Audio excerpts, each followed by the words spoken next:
Buttler और Rutherford लड़ुआ batting Delhi को 7 विकेट्रे परास्त कला गुजरात।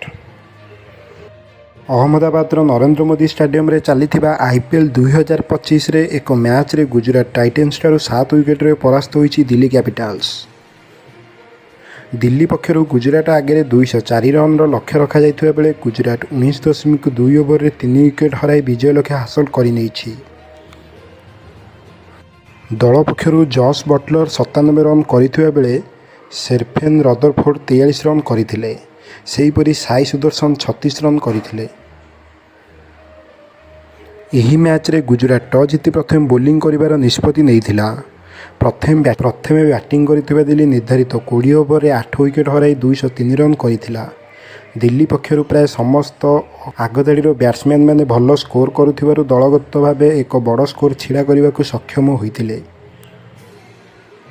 दल पक्षर अक्षर पटेल 39 रन करुथिबा बेले आशुतोष शर्मा 37 रन करथिले। करुण नायर और ट्रिस्टान स्टब्स 31 रन लेखाएं करथिले। केएल राहुल 28 रन करथिबा बेले अभिषेक पारेल 18 रन करथिले।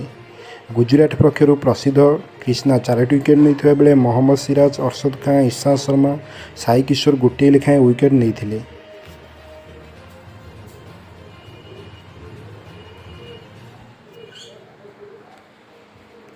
बटलर और रदरफोर्ड लड़ुआ बैटिंग दिल्ली को 7 विकेट्रे परास्त कला गुजरात।